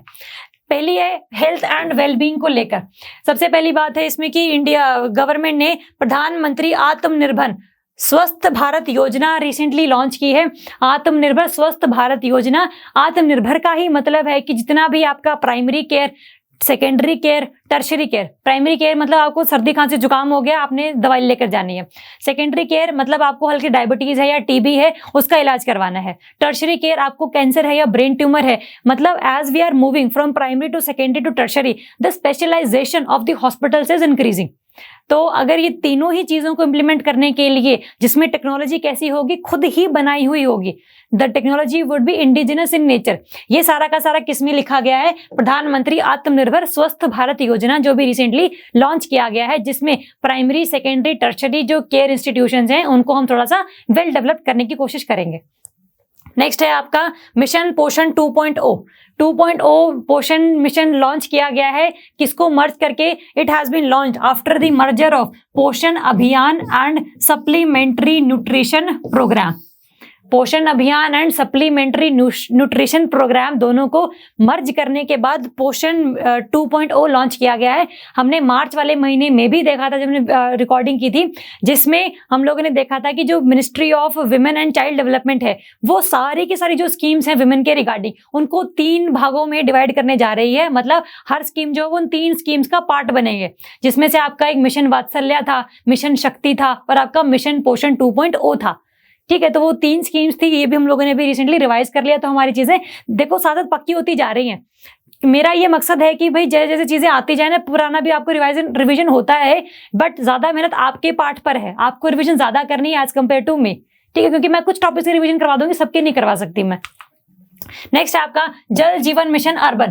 पहले जल जीवन मिशन रूरल चलता था, अब अर्बन भी लॉन्च कर दिया गया है। मतलब अर्बन एरियाज में रहने वाले लोगों को भी जो टैप वाटर है वो प्रोवाइड किया जाएगा बाय द मिनिस्ट्री। तो अर्बन एरियाज के लिए भी लॉन्च किया गया है। नेक्स्ट है वॉलंटरी व्हीकल स्क्रैपिंग पॉलिसी। हमने पहले ही बात किया था कि कोई भी व्हीकल जो पर्सनल व्हीकल है दैट उसकी जो लाइफ है 20 ईयर्स है, कमर्शियल व्हीकल की जो लाइफ है 15 ईयर्स है। इस 20 साल और 15 साल बाद दोनों व्हीकल्स को एक ऑटोमेटिक फिटनेस टेस्ट देना पड़ेगा। अगर उस फिटनेस टेस्ट में वो पास हो जाते हैं तो वो चलते रहेंगे, otherwise they have to be scrapped, उनको मतलब खत्म करना पड़ेगा अल्टीमेटली। तो ये व्हीकल स्क्रैपिंग पॉलिसी थी जो वॉलंटरी नेचर है, अभी मैंडेटरी नहीं किया गया है, बट मैंडेटरी हो जाएगी थोड़े दिनों में ये, बट अभी तक ये वॉलंटरी ही है, बजट में ये वॉलंटरी ही बताई गई थी। नेक्स्ट है निमोकोकल वैक्सीन। ये बेसिकली वैसी वैक्सीन हैं जो निमोनिया के अगेंस्ट है। निमोनिया जो आपके निमोनिया जिस चीज से होता है उसको बचाने के लिए ये वैक्सीन लेकर आई गई थी। और ये इसमें बजट में क्या बोला गया था कि भाई जितनी भी निमोकोकल वैक्सीन है ये हम लोग पूरी कंट्री में लाएंगे। अभी सिर्फ ये 5 स्टेट्स में इंप्लीमेंटेड थी, अदरवाइज ये पूरी कंट्री में इसको हम लोग लॉन्च करने की कोशिश करेंगे। नेक्स्ट इसमें स्वच्छ भारत मिशन अर्बन 2.0। वही स्वच्छ भारत मिशन जो अर्बन 1.0 का ऑब्जेक्टिव था वही 2.0 का भी ऑब्जेक्टिव है। मतलब कोई खास चेंज नहीं, सिंपल नाम से ही क्लियर है कि भाई आपको अर्बन एरियाज को भी डेवलप ढंग से करना है अंडर दिस मिशन। ठीक, इसी के अंडर हम लोगों ने देखा था, हम लोग अभी स्वच्छ आइकॉनिक टूरिस्ट डेस्टिनेशन स्कीम भी वो इसी के अंडर थी। ठीक है, चलो नेक्स्ट इंफ्रास्ट्रक्चर के लिए अगर हम बात करें तो मेगा इन्वेस्टमेंट टेक्सटाइल पार्क्स मित्र स्कीम बेसिकली है। ये मित्र स्कीम जो है अभी आगे वाली स्लाइड्स में भी ये है, उसमें थोड़ा डिटेल में लिखा हुआ है। अदरवाइज जो है इंफ्रास्ट्रक्चर के लिए टेक्सटाइल पार्क बनाने के लिए सरकार ने कुछ ना कुछ आपको डेवलपमेंट फाइनेंस इंस्टीट्यूशन जो है ये प्रपोज किया है। पिछले लेक्चर में हम लोगों ने किया था डेवलपमेंट फाइनेंस इंस्टीट्यूशन बेसिकली वो चीजें जो बैंक नहीं है, लोगों के पैसे डिपॉजिट नहीं करती है, बट ऐसी कंपनी जो इंफ्रास्ट्रक्चर बनाती हैं उनको पैसे प्रोवाइड करती है एज अ लोन। क्योंकि बैंक जो है डिपॉजिटर अगर आ जाए पैसे लेने के लिए और उसने सारा पैसा लोन पर दे रखा हो तो फिर उसके पास कुछ नहीं बचता पैसे देने के लिए उनको, तो फिर डिपॉजिटर को भी इनसिक्योरिटी होती है कि मेरा पैसा सेफ है कि नहीं है। तो ये सब झंझट ही खत्म कर दो, तो बैंक का काम अलग कर दो और इस फाइनेंसिंग का काम अलग कर दो। तो इसमें डेवलपमेंट फाइनेंसिंग इंस्टीट्यूशन बनाया गया था जिसका जो बेसिक कॉर्पस था दैट वाज 20,000 करोड़, जिसमें से 5,000 करोड़ जो थे वो किसने दिए थे, सरकार ने अभी रिसेंटली लॉन्च किए हैं। ये हमने मार्च वाले में किया था। चलो नेक्स्ट है national rail plan for 2030। National rail plan का मतलब है कि अभी रिसेंटली क्या है ना, जो जितना भी आपका फ्रेट जाता है, मतलब जितना भी आपका माल गाड़ियों में या माल वगैरह जाता है रोड के थ्रू, सामान जाता है रेलवे के थ्रू, एयरपोर्ट्स के थ्रू, वो सब क्या है बहुत कम मात्रा में एज कंपेयर टू रेल। तो हमें क्या करना है under this national rail plan, कम से कम 45% जो फ्रेट है, 45% जो सामान है वो कहां से जाए, थ्रू दी रेलवेज। तो अगर कोई 100 सामान जा रहे हैं, 100 यूनिट जा रही हैं, तो कम से कम जो 45% है वो कहां से जाए, रेलवे के थ्रू जाए। That is the objective of national rail plan. और नाम से क्लियर है कि भाई रेलवे को हम लोगों को फ्यूचर के लिए रेडी करना है 2030 तक। ये भी 2030 तक का ही टारगेट है। We want to increase the 45% of the share of railway in the freight by the 2030 under the national rail plan. ठीक है, चलो नेक्स्ट है आपका national hydrogen mission for generating hydrogen from green power sources. देखो जो hydrogen एक ऐसी चीज है जो आपके ओशन से भी बना सकते हो, आप इसको कोल से भी बना सकते हो, आप इसको विंड सोलर इन सब से बना सकते हो। मतलब हाइड्रोजन को बनाने के लिए एक तो आपके क्या है रिन्यूएबल सोर्सेज भी अवेलेबल हैं और हाइड्रोजन को बनाने के लिए आपके पास नॉन रिन्यूएबल सोर्सेज भी प्रेजेंट है जैसे कोल। तो इस मिशन में क्या है, अल्टीमेटली सरकार ने क्या डिसाइड किया है कि hydrogen would be generated by the green power sources, मतलब रिन्यूएबल रिसोर्सेज जो हैं उनके हेल्प से ही हाइड्रोजन की जनरेशन करेगी दिस अंडर दिस बजट। ये इन लोगों ने लॉन्च किया था। नेक्स्ट अगर हम देखें मेजर पोर्ट्स, जितने भी आपके इंडिया में पोर्ट्स हैं, इंडिया में now there are 13 major ports. अभी रिसेंटली महाराष्ट्र वाला वाधवन जो पोर्ट है वो 13th मेजर पोर्ट बना है, महाराष्ट्र का वाधवन पोर्ट।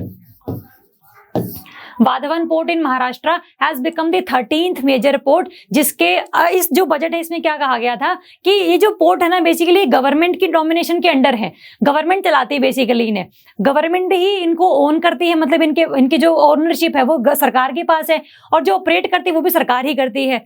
तो इस बजट में ये बोला गया है कि भाई जो मेजर पोर्ट है ना ओन तो भले ही सरकार करे, लेकिन ऑपरेट करने के लिए आप किसी प्राइवेट प्लेयर को दे दो, ठीक है। तो ये जो बेसिकली इनिशिएटिव है that has been launched under this budget. जो चीज है कि ओनरशिप और ऑपरेशन दोनों ही सरकार के पास रहेंगे, that model is known as trust model. Trust model, और ओनरशिप सरकार के पास ही रहेगी, लेकिन जो ऑपरेटर है वो प्राइवेट हो सकता है, उसको आप लीज पर दे सकते हो काम करने के लिए। That model is known as landlord port model. Landlord port model वही है जैसे लैंडलॉर्ड अपनी जमीन देता है ना खेती करने के लिए लीज पे किसी भी फार्मर को, वैसे ही सरकार जो है किसी भी पोर्ट को ऑपरेट करने के लिए इनको प्रोवाइड कर सकती है। तो trust model versus landlord port model, इसका मतलब सरकार है that is trying to give to go away with the trust model and to implement the landlord port model, ठीक है। तो that is a shifting from trust to landlord port model. चलो next देखते हैं, उज्ज्वला स्कीम को भी काफी ज्यादा 1 करोड़ बेनिफिशियरीज जो है और एक्सटेंड करने की बात की गई थी। इंपॉर्टेंट नहीं है, मत करो याद, कोई दिक्कत नहीं है। गैस पाइपलाइन नेटवर्क भी है जो J&K में भी लॉन्च करवाना है, मतलब एक ऐसी पाइपलाइन नेटवर्क जिसके थ्रू नेचुरल गैस या LPG गैस प्रोवाइड करते हैं हम लोग हर स्टेट को। तो अभी वो हर स्टेट में है, बस J&K में नहीं थी, तो J&K के लिए भी ये स्कीम लॉन्च कर दी गई है। But the gas pipeline network has been also extended to the J&K state, ठीक है, रहेगा याद। ओके नेक्स्ट हम देखते हैं एग्रीकल्चर के लिए क्या किया है बजट में। एग्रीकल्चर के लिए क्या किया, ऑपरेशन जो ग्रीन स्कीम है, ऑपरेशन ग्रीन स्कीम के अंडर बेसिकली क्या होता है कि भाई आप कई सारी जो क्रॉप्स हैं उनको एक तो लगाने के लिए लोगों को प्रमोट करते हो और साथ ही उनकी डिमांड और सप्लाई को भी ध्यान में रखते हो कि भाई डिमांड बढ़ तो नहीं रही है ज्यादा, अगर डिमांड सप्लाई तो नहीं कम हो रही है, तो सब चीजें ध्यान में रखनी पड़ती है क्योंकि किसी भी क्रॉप का जो प्राइस है ना that is dependent upon the demand and supply. अगर सप्लाई बहुत ज्यादा है, बहुत अच्छी क्रॉप हुई है, लेकिन डिमांड उतनी ही है, तो जब डिमांड नहीं है और सप्लाई बहुत ज्यादा तो फिर प्राइसेस कम हो जाएंगे। सिमिलरली डिमांड बहुत ज्यादा है और प्राइसेस सप्लाई जो है वो है नहीं, तो प्राइसेस जो है बढ़ जाएंगे। तो एक में कंज्यूमर को हानि है और एक में फार्मर को हानि है, तो दोनों में से किसी को भी हानि ना पहुंचे इसके लिए सरकार ने क्या चलाया है, ऑपरेशन ग्रीन स्कीम चलाई है, जो कब तक ये एनलार्ज करेंगे, कब तक ये इंप्लीमेंट करेंगे। 22 पेरिशेबल क्रॉप्स, फ्रूट्स हैं इसमें, कुछ शुगर केन है, तो 22 पेरिशेबल क्रॉप्स के लिए आपको ध्यान रखना है operation green scheme has been extended. पहले कुछ के लिए थी बट अब 22 के लिए है, टोटल 22 ध्यान रखना। फिर आपका कुछ मंडीज हैं जो आपका ई-नैम नेटवर्क से किया जाएगा, जो आपका इंटीग्रेटेड नेशनल एग्रीकल्चर मार्केट है इलेक्ट्रिक, जिसमें आप अपनी जो फसल है वो कंप्यूटर के थ्रू किसी को भी भेज सकते हो ऑनलाइन। अगर आप फार्मर पंजाब में हो तो आपने अपना जो डेटा है पूरा का पूरा वो ई-नैम में डाल दिया, इस मार्केट में डाल दिया, कंप्यूटर वाइज ऑनलाइन डाल दिया। और अगर मध्य प्रदेश में कोई कंज्यूमर है जो आपका सामान लेना चाह रहा है तो भी वो सामान खरीद सकता है। तो ये basically that is an objective of eNAM, electronic national agricultural market. तो उसके थ्रू भी कई सारी मंडीज को ज्वाइन करने की बात कर रहे हैं। टोटल 1000 मंडी और आएंगी और इंटीग्रेट होंगी अंडर द ई-नैम। तो ये सरकार ने बजट में बोला था। लास्ट में आपका एग्रीकल्चर इंफ्रास्ट्रक्चर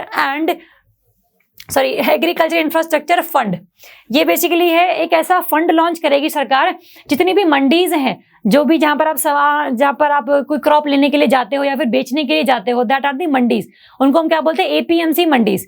तो ऐसी मंडीज में इंफ्रास्ट्रक्चर को डेवलप करने के लिए पैसा देना पड़ेगा स्टेट गवर्नमेंट्स को, because APMC mandis are within the state government का जुरिस्डिक्शन।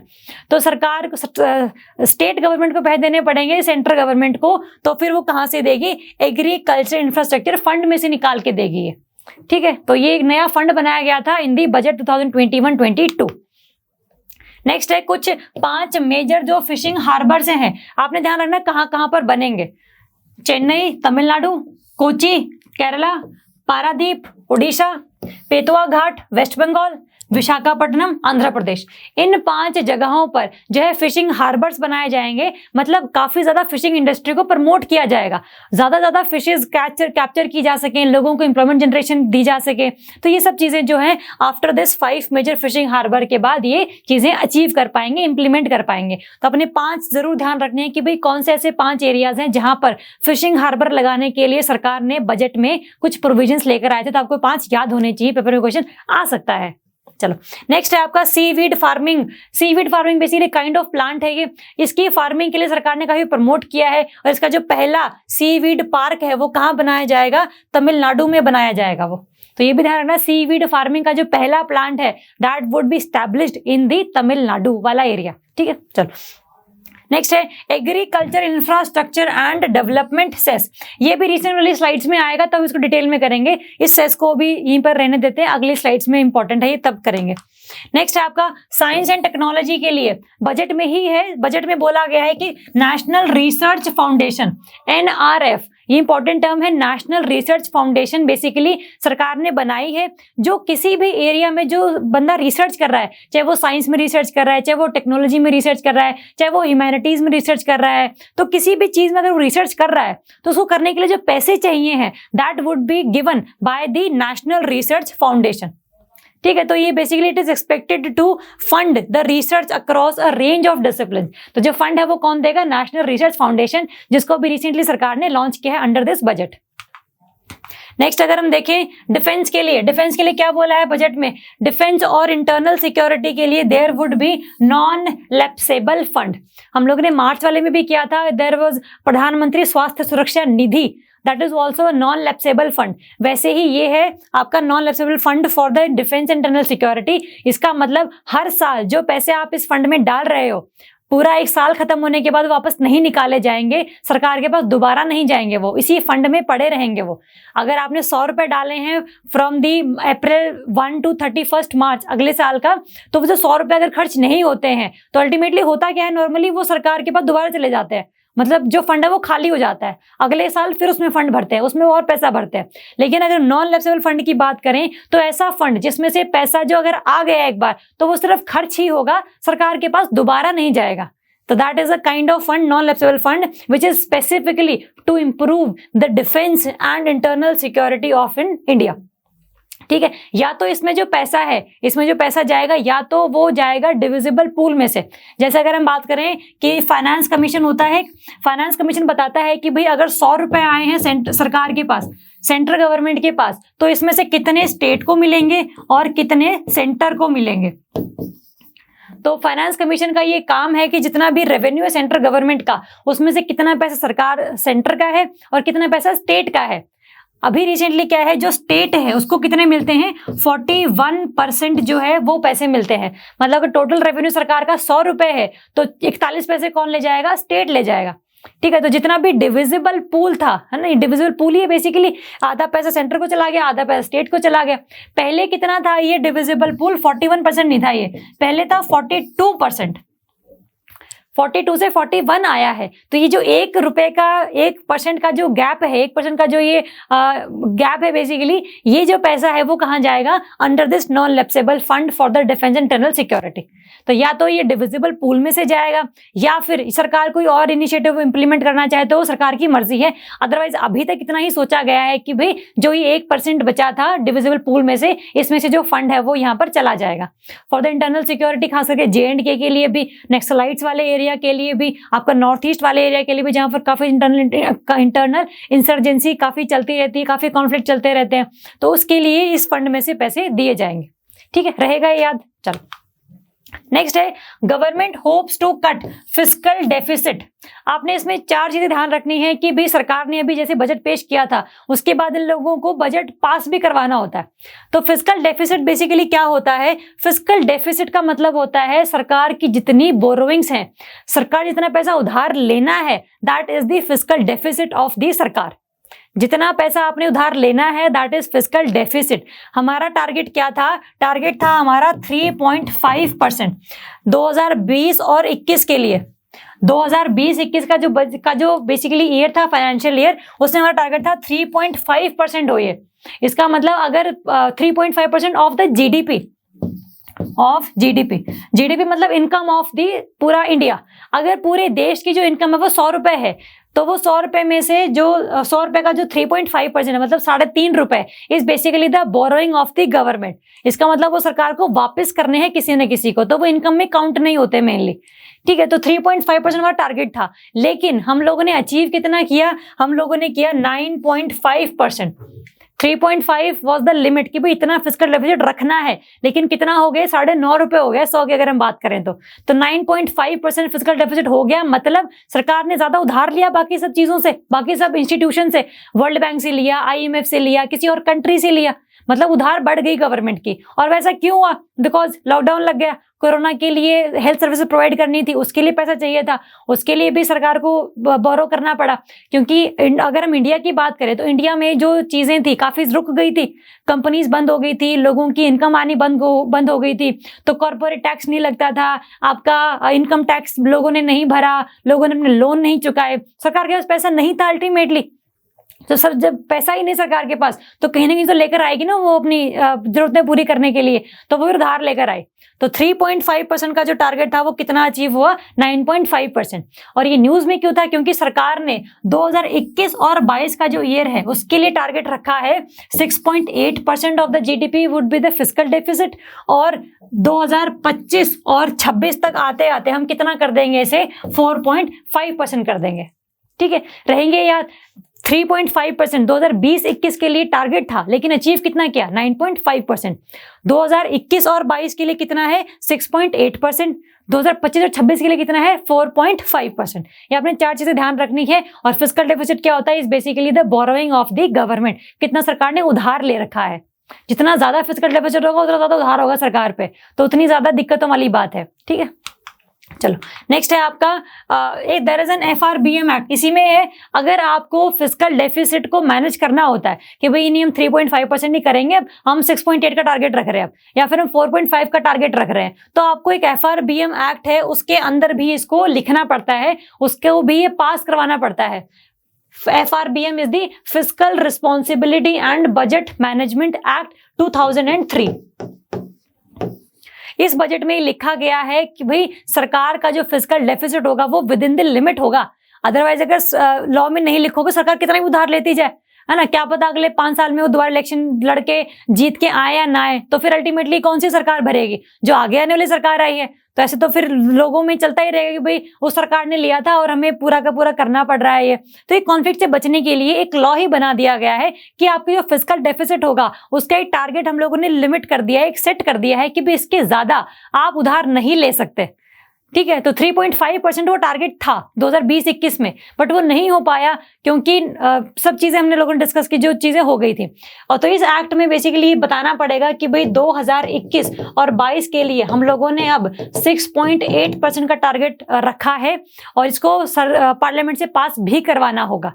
ठीक है, तो आपने ध्यान रखना है फिस्कल डेफिसिट जो है एक स्टैट्यूटरी लिमिट है अंडर द FRBM एक्ट 2003। ठीक है, चलो नेक्स्ट देखते हैं वर्ल्ड पल्सेस डे। पेपर में प्री में क्वेश्चन आ जाते हैं कई बार। पल्सेस डे कब मनाया जाता है? आपका February 10 फरवरी को मनाया जाता है। किसी का बर्थडे हो या फिर किसी और चीज से आप याद रख सको इसको, तो आपकी मर्जी है। तो 10 फरवरी का आपको ध्यान रखना है कि वर्ल्ड पल्सेस डे मनाया जाता है। ठीक है, and 2016 was the international year of pulses also by the United Nations। मार्च वाले में हम लोगों ने किया था। 2023 was considered as the international year of millets। ज्वार, बाजरा, रागी, ये मिलेट्स के बेसिकली पार्ट्स हैं।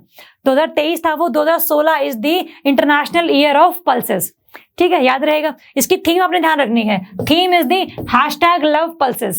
तो बेसिकली दालें लोग नहीं खाते ज्यादा, खास करके यूथ, तो उनको थोड़ा सा प्रमोट करने के लिए कि भाई आप ये जंक फूड ना खा के आप प्रोटीन जो है नॉनवेज से ना लेकर आप प्रोटीन किससे लो? दालों से लो वो प्रोटीन, ताकि पल्सेस में इंडिया, अगर हम बात करें ना पल्सेस की, तो इंडिया सबसे ज्यादा लार्जेस्ट एक्सपोर्टर और कंज्यूमर है पल्सेस का पूरे वर्ल्ड में।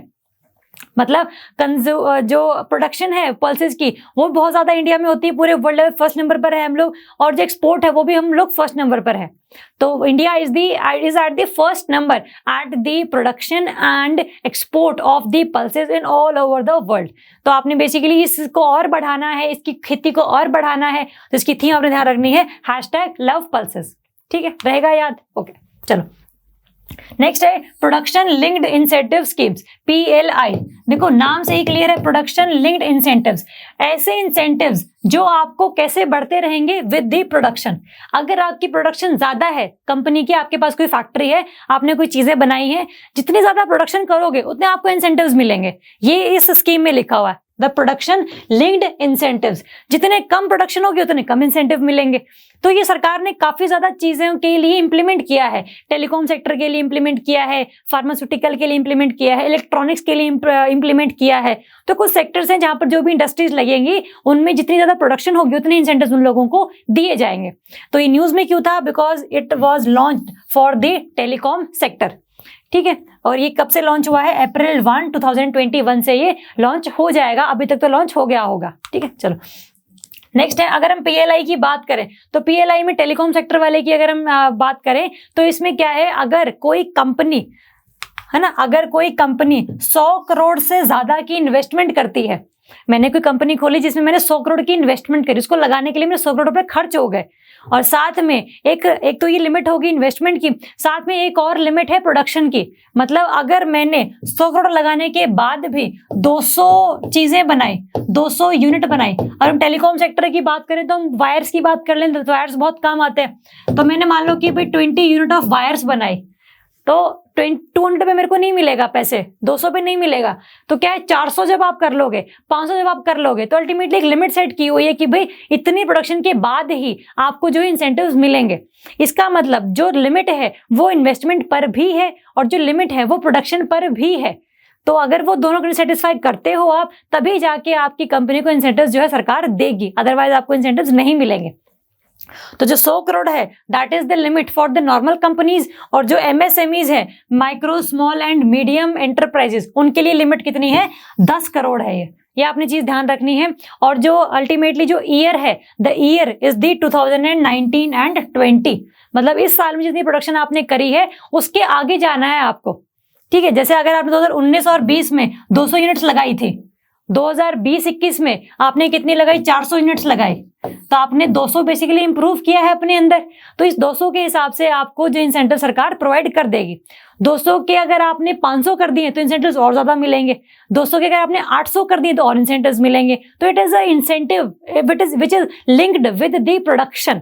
तो जो बेस ईयर है दैट इज 2019 एंड 20, और आप लोगों ने लिमिट ध्यान रखनी है, और जो लिमिट है वो इन्वेस्टमेंट पर भी है और जो लिमिट है वो आपके प्रोडक्शन पर भी है। ठीक है, रहेगी चीज याद। चलो, टेलीकॉम सेक्टर में इंप्लीमेंट किया था इसलिए न्यूज में था। नेक्स्ट है new public sector enterprise policy. सरकार ने एक नई पब्लिक सेक्टर एंटरप्राइज पॉलिसी लेकर आया है, जिसमें सरकार ने कुछ सेक्टर्स को तो स्ट्रेटेजिक माना है और कुछ सेक्टर्स को नॉन स्ट्रेटेजिक माना है। जो भी स्ट्रेटेजिक है वो सरकार के अंडर ही रहेंगे, सरकार के कंट्रोल में ही रहेंगे, और जो नॉन स्ट्रेटेजिक हैं उनको ये प्राइवेटाइज करने की बात कर रहे हैं। ठीक है, तो स्ट्रेटेजिक सेक्टर कौन से हैं वो देखते हैं। स्ट्रेटेजिक सेक्टर है सरकार के हिसाब से आपका एटॉमिक एनर्जी, स्पेस, डिफेंस, है ना, telecom, power, petroleum, coal, other minerals, banking, insurance and financial services. ये हैं आपके सारे के सारे सेक्टर जो स्ट्रेटेजिक है। आपने ध्यान रखने हैं ये सारे के सारे, क्योंकि यही हैं जो बेसिकली सरकार ने खुद बोला है कि these sectors will be the strategic in nature. ठीक है, atomic energy, space, defence, banking, insurance, क्योंकि अगर ये सेक्टर ऐसे हैं जो बहुत सारे सेक्टर्स पर और इम्पैक्ट डालते हैं। तो अगर इसमें प्राइवेट कंपनी ज्यादा आ जाती हैं तो फिर बहुत ज्यादा आप कह लो कि यूनिफॉर्मिटी नहीं रहती, कोई कुछ कर रहा है, कोई कुछ कर रहा है, अल्टीमेटली सबको पता ही नहीं कि हो क्या रहा है। तो स्ट्रेटेजी सेक्टर वैसे हैं जो सभी के लिए इंपॉर्टेंट है, और ये हमेशा कहाँ रहेंगे? With in the control of the government रहेंगे। और जो नॉन स्ट्रेटेजिक होंगे they would be for the privatisation, या फिर उनको मर्ज कर दिया जाएगा किसी दो को, या फिर उनको खत्म ही कर दिया जाएगा, या उनको लीज पे दे दिया जाएगा, वो सरकार की मर्जी है। प्राइवेटाइज करे, डिसइन्वेस्ट करे, लीज पे दे दे, मर्ज कर दे, सरकार जो वो करेगी with the non strategic sector. और ये न्यूज में इसलिए था क्योंकि बहुत ज्यादा लोगों ने प्रोटेस्ट भी किया था कि अल्टीमेटली जो सरकार है that is going in the direction of privatisation of the public sector enterprises. ठीक है, तो प्रोटेस्ट सही था या गलत था, that is not our domain. Paper के साथ तैयारी करनी है हम लोगों को तो। ठीक है, चलो नेक्स्ट है, lithium deposits are found in the Karnataka region. Important है क्योंकि लिथियम जो है इंडिया में ज्यादातर नहीं मिलता है। लिथियम हम लोग बेसिकली ब्राजील से इंपोर्ट करते हैं ज्यादातर, लेकिन लिथियम का अभी हमें कुछ मिले हैं कि भाई लिथियम इंडिया में भी मिल सकता है, that is in the Karnataka region का मांड्या डिस्ट्रिक्ट। पेपर में अगर मांड्या डिस्ट्रिक्ट भी आ जाए, कर्नाटका भी, आपने ध्यान रखना है कि recently lithium reserves are found in the Mandya district of the Karnataka. ठीक है, एक तो यहाँ मिला है, और ये ढूंढा किसने है? ढूंढा है आपके ये atomic mineral directorate for exploration and research. ये इंपॉर्टेंट है organisation, atomic mineral directorate for exploration and research. ये ऑर्गेनाइजेशन है जो यूरेनियम को भी खोजती है कि बताओ कि इंडिया में पूरे यूरेनियम कितना है, थोरियम कितना है, मतलब वो चीजें जो न्यूक्लियर फ्यूजन में काम आती है मेनली। ठीक है, तो ये एक ऑर्गेनाइजेशन इंपॉर्टेंट है जिसने बताया है कि भाई इंडिया में लिथियम इस एरिया में भी प्रेजेंट है। अगर हम लिथियम की बात करें तो लिथियम क्या है? Lithium is the lightest solid element and lightest metal. सबसे हल्की और सबसे जो है लाइटेस्ट मेटल है ये लिथियम। और अगर हम बात करें, it is stored in the mineral oil, it is an alkali metal और रेयर मेटल। बेसिकली लिथियम आपका काम आता है, लिथियम बैटरीज बनाने में काम आता है। जितनी भी बैटरीज हम लोग बनाते हैं वो हम लोग खुद नहीं बनाते, उसको बनाने के लिए या तो बैटरीज हम लोग इंपोर्ट कर लेते हैं या फिर हम लोग बैटरी बनाने के लिए लिथियम इंपोर्ट कर लेते हैं। जितनी भी बैटरीज आप यूज करते हैं उन सब में लिथियम का यूज होता है। अगर लिथियम इंडिया में ही पाया गया तो इंडिया खुद से ही जो है बैटरीज बना पाएगा, और बैटरीज का तो बहुत ही ज्यादा आप कह लो एक्सपोर्ट भी कर सकते हो। सभी कंट्री से बैटरीज की रिक्वायरमेंट है, तो इंडिया का जो एक्सपोर्ट है वो भी बढ़ सकता है। तो ये इसलिए इंपॉर्टेंट है कहाँ मिले हैं, किसने खोज करी है, और क्या लिथियम के बारे में कुछ चीजें इंपॉर्टेंट है वो आप लोगों ने यहाँ से देख लेनी है। ठीक है, लाइटेस्ट मेटल है आपकी, सबसे रेयर मेटल है, और एक लाइटेस्ट और सॉलिड एलिमेंट भी है, और साथ में आपका it has to be, it is reactive and flammable also. मतलब आग भी लग सकती है, आग लगी तभी तो बैटरी चल रही है, तो it is also reactive and flammable. तो ये चीजें आपने लिथियम के बारे में ध्यान रखनी है, current affair with the basic background. ठीक है,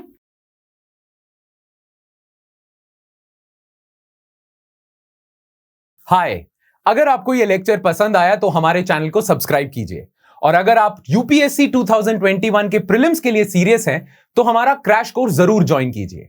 कोर्स की डिटेल्स आपको हमारी वेबसाइट, जिसका लिंक डिस्क्रिप्शन सेक्शन में होगा, उस पर मिल जाएंगी। नहीं तो आप हमें कॉल कर सकते हैं नीचे दिए गए नंबर पर।